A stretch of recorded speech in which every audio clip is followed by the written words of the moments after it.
It's been 39 years since Married with Children scandalized America, but behind the laughter lay dead babies erased from scripts, backstage arrests, and silent battles with paralysis. Let's see where they stand in 2026. Number 1, we have Katie Sagal, who immortalized the lazy, bonbon-munching Peggy Bundy, whose towering red wig and leopard print tights masked a soul enduring unfathomable silent anguish. Born Catherine Louise Sagal on January 19, 1954 in Los Angeles, California, she was 33 years old when the series premiered. Despite growing up in a show business family, early trauma shadowed her youth. She lost her mother to heart failure at age 21, and just 6 years later, her director father Boris Sagal was tragically killed in a horrific helicopter accident on a film set. Beneath that flamboyant facade, a devastating reality shattered her world during the 6th season in 1991. When Katie became pregnant, producers joyfully wrote her real-life journey into the script, only for tragedy to strike 7 months in when she suffered a heartbreaking stillbirth. In an extraordinary act of backstage grace, the show discarded the entire storyline as a bad dream, so she would not return to a set haunted by baby props. Behind the glamorous Hollywood spotlight, Sagal fought a quiet, grueling 15-year war against substance abuse and diet pills to numb the sting of early grief. After enduring 2 painful divorces, she rebuilt her personal life, finding lasting love with writer Kurt Sutter in 2004 and welcoming a daughter via surrogate. Defying the industry's harsh expiration dates, she orchestrated a stunning career resurgence, capturing a Golden Globe in 2011 for her formidable portrayal in Sons of Anarchy. As of 2026, Katie Sagal is 72 years old, living peacefully in California. Katie Sagal spent decades making millions laugh while privately surviving the unbearable silence of an empty nursery. Number 2, we have Christina Applegate, the teenage sensation who brought the iconic leather-clad Kelly Bundy to life, whose rebellious on-screen glow disguised a future destined for relentless physical devastation. Born November 25, 1971 in Hollywood, California, she was just 15 when the series debuted. Raised by a struggling single mother in the ruthless ecosystem of Los Angeles, her childhood was abruptly swallowed by auditions, leaving her with no memory of a normal adolescence before entering the chaotic Bundy household. Behind that polished sitcom stardom, however, lay an exhausting emotional cage. For a full decade, network executives rigidly confined her to the airhead bombshell stereotype, blocking her from pursuing prestige dramatic cinema just to keep Fox's primetime ratings juggernaut afloat. Yet the true storm struck far away from the television cameras. In 2008, at just 36 years old, she was diagnosed with breast cancer and underwent a grueling double mastectomy.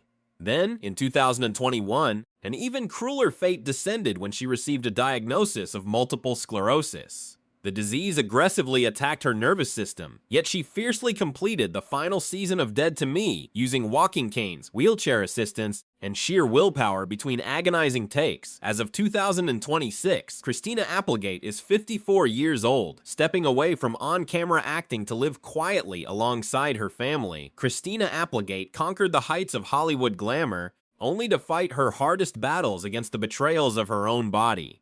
Number 3, we have Ed O'Neill, the powerhouse who transformed the miserable, worn-down shoe salesman Al Bundy into a permanent American icon, whose comedic bitterness concealed the profound heartbreak of a stolen athletic dream. Born Edward Leonard O'Neill on April 12, 1946 in Youngstown, Ohio, he was 41 when the show premiered. Raised in a gritty steel mill town by a blue-collar family, he spent his youth sweating through brutal manual labor, determined to punch his way out through raw physical power. Few fans ever realized that his character's obsession with high school football glory was directly carved from real-life tragedy.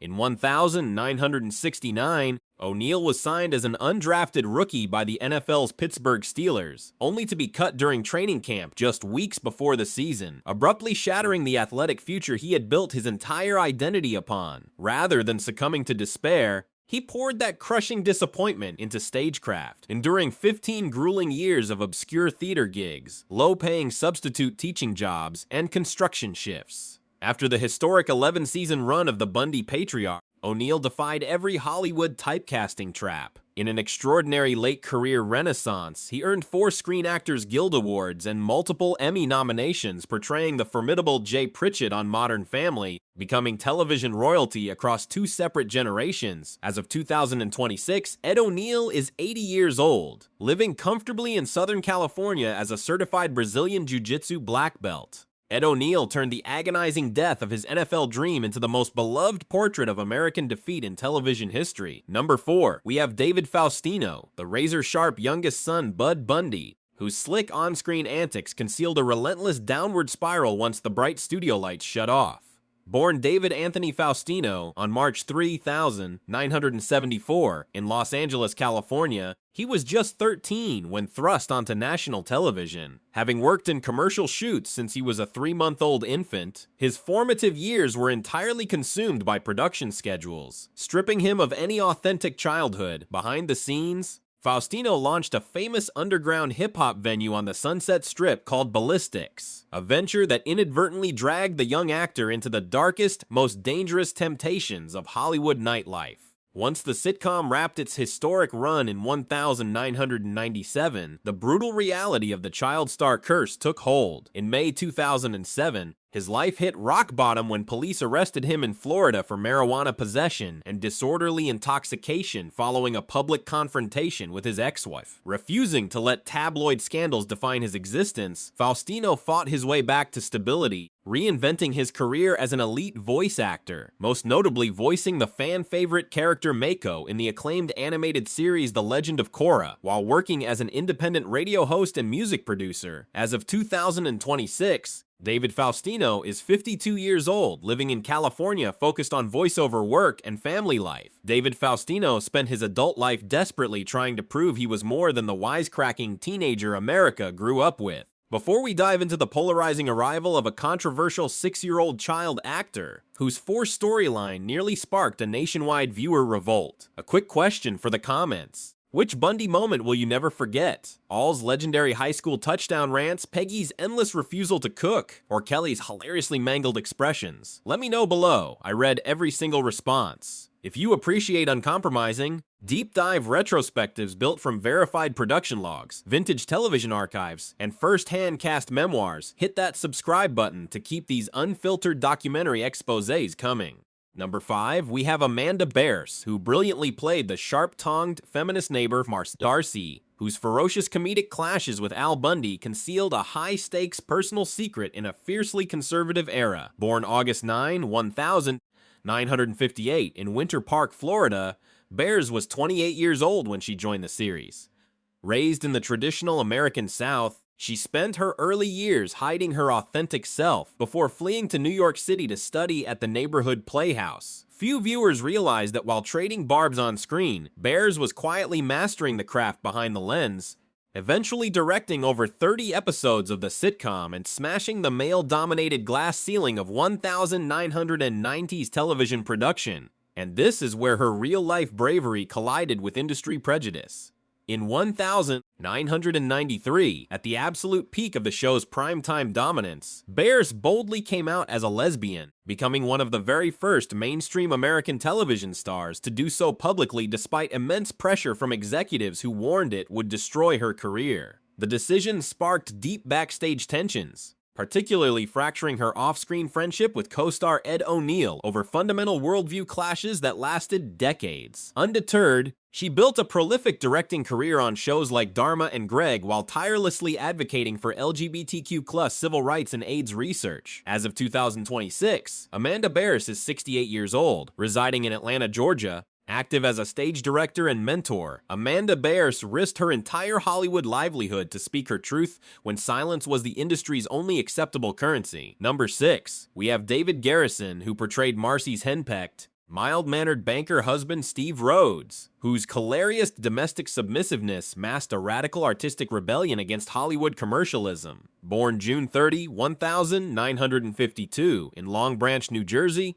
Garrison was 34 years old when he entered the Bundy universe. Raised in a modest working-class family, he fell in love with live theater as a child, clawing his way through Boston University's demanding fine arts program with zero industry connections. Behind the security of a multi-million-dollar primetime contract, however, Garrison harbored a secret dread of the medium itself. In 1990, during the fourth season when the sitcom was smashing global rating records, he shocked network executives by walking away entirely, willingly tearing up his lucrative television contract because he refused to let a single sitcom character permanently hijack his theatrical identity. That daring leap of faith carried severe consequences, as television producers blacklisted him for years as an unreliable maverick who abandoned a golden goose. Yet Garrison found his true salvation where his heart belonged, on the Broadway stage. He rebuilt his reputation brick by brick, securing a prestigious Tony Award nomination for A Day in Hollywood, A Night in the Ukraine, and later earning critical acclaim as the wonderful Wizard of Oz in the global phenomenon Wicked. As of 2026, David Garrison is 74 years old, living quietly in New York City, celebrated as a veteran stage luminary. David Garrison walked away from a lifetime of Hollywood fortune just to preserve the uncompromised integrity of his artistic soul.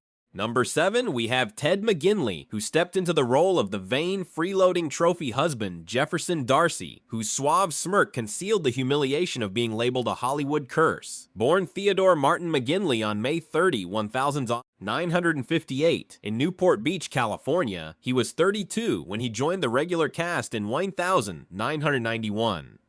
Before the glitz of show business, he worked grueling shifts as a beach lifeguard and dedicated himself to competitive water polo at USC. Behind the glamorous studio lights, however, critics and cruel pop culture columnists weaponized his career, dubbing him the patron saint of shark jumping and blaming his arrivals for the cancellations of iconic series like Happy Days and The Love Boat. And this is where McGinley mounted one of the most resilient comebacks in sitcom history. Stepping into the massive void left by David Garrison, he leaned entirely into self-parody, shattering the industry's harsh curse narrative by anchoring the final 7 seasons of the series as a ratings staple. Off-camera, he built an enduring 35-year marriage to actress Gigi Rice, proving to be the complete moral opposite of his sleazy television persona, while continually earning respect in acclaimed projects like The West Wing and Shrinking. As of 2026, Ted McGinley is 68 years old. Living peacefully in Los Angeles as a beloved working actor, Ted McGinley spent decades enduring the industry's cruelest inside joke, answering every punchline with quiet professionalism and unshakable grace. Number 8, we have Harold Sylvester, who brought warmth and weary humor to Griff, Al Bundy's long-suffering shoe store co-worker, whose deadpan comedic delivery concealed a harrowing youth spent surviving the violent front lines of racial integration. Born Harold Sylvester on February 10, 1949 in New Orleans, Louisiana, he was 45 years old when he joined the recurring cast in 1994. Raised under the oppressive shadow of Jim Crow laws in the Deep South, his early life was defined by the daily indignities of institutional segregation. Behind his genial television persona, however, lay a historic and dangerous trailblazing past. In 1967, Sylvester became the very first African-American athlete in history to receive a full athletic basketball scholarship at Tulane University, facing constant death threats, segregated hotels, and hostile arenas just to play the game he loved. That hardened resilience served him well when navigating the covert racial barriers of 1970s Hollywood. Transitioning from athlete to actor and screenwriter, Sylvester refused to be limited by stereotypical character roles. He wrote and produced the landmark 1999 television drama Passing Glory, immortalizing the true story of the historic 1944 secret integrated basketball game in New Orleans. Throughout his career, he prioritized educational philanthropy and mentoring underprivileged youth, using his hard-won platform to lift others up. As of 2026, Harold Sylvester is 77 years old, residing in New Orleans as an esteemed community elder and academic mentor. Harold Sylvester played a forgotten blue-collar clerk on screen, but walked through the fire of history as a fearless civil rights pioneer. Number 9, we have Dan Tullis Jr., who played the comically corrupt and deadpan Officer Dan, whose bumbling on-screen loyalty to Al Bundy's anti-feminist antics masked a man whose real life was built upon strict civic duty and discipline. Born Dan Tullis Jr. on July 8, 1951, in Houston, Texas, he was 41 years old when he became a recurring presence on the series in 1992. Growing up in a working-class neighborhood, he spent his youth far from the entertainment industry, developing a deep commitment to service that led him into both military reserve duty and actual law enforcement work. Few viewers ever realized that the actor portraying the world's most incompetent officer possessed a formidable, classically trained bass baritone singing voice, honed over years of performing demanding roles in professional musical theater productions before Hollywood took notice. Yet behind the scenes, casting directors ruthlessly typecast him solely into humorous flat authority figures. When the sitcom ended its historic run, the steady television work evaporated almost overnight. Refusing to let industry neglect break his spirit,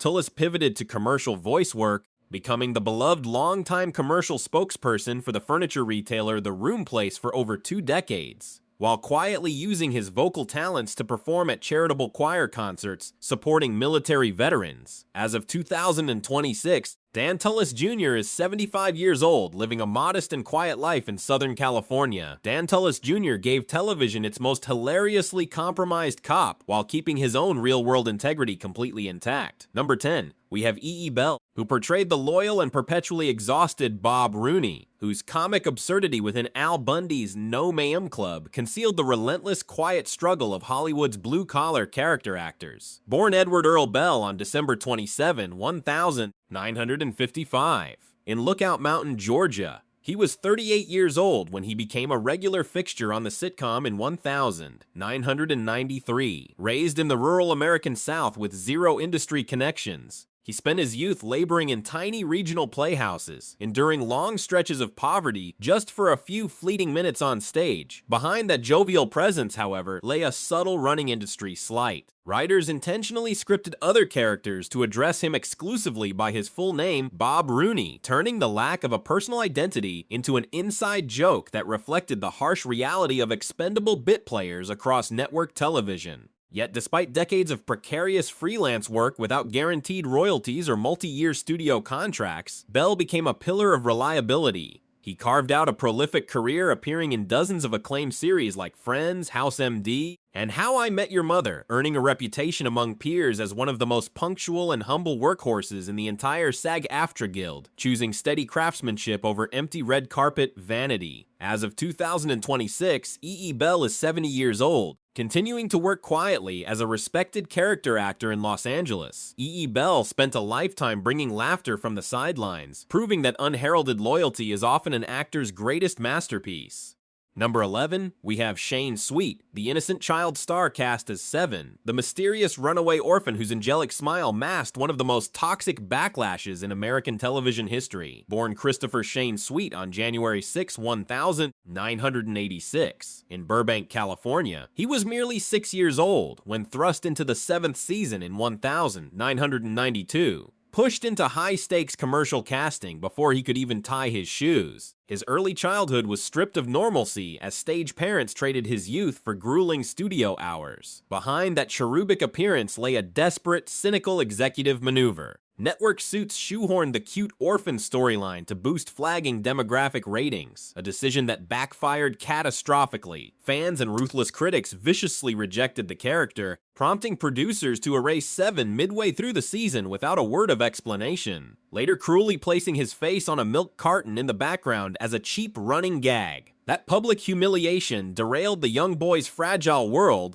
leaving him with deep psychological scars and an unfair industry stigma as a show killer before he even finished elementary school. Showing immense personal resilience, Sweet turned his back on on-camera toxicity. He channeled his creativity into independent music, graduated from college, and successfully established himself behind the scenes as a prolific voiceover artist and sound designer for major video games and animated series. As of 2026, Shane Sweet is 40 years old, living a private, grounded life as an audio professional in California. Shane Sweet paid the price for a studio's desperate ratings ploy, spent his adulthood reclaiming the dignity stolen in childhood. Number 12, We have Matt LeBlanc, who gained early fame as Vinnie Verducci, Kelly Bundy's handsome but empty-headed boyfriend, whose effortless charm concealed a soul on the brink of total financial destitution. Born Matthew Stephen LeBlanc on July 25, 1967, in Newton, Massachusetts, he was 24 years old when he entered the Bundy household in 1991. Raised by a single mother who worked on an assembly line,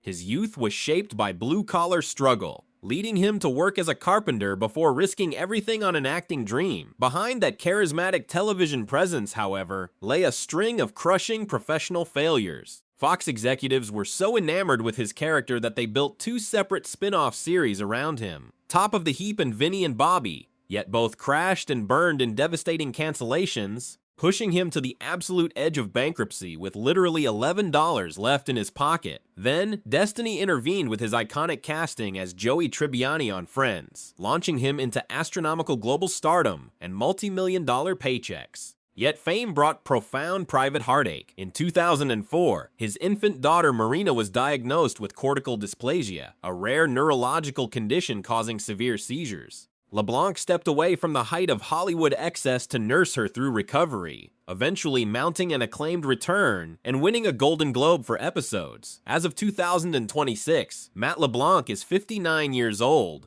Living peacefully in Southern California, Matt LeBlanc survived the cruel brink of starvation and sudden failure, proving that real resilience begins when the cameras stop rolling. Which of these untold stories surprised you the most? And did seeing their private battles change how you view this iconic sitcom? Drop your thoughts in the comments below, and subscribe to join our deep dive pop culture retrospectives.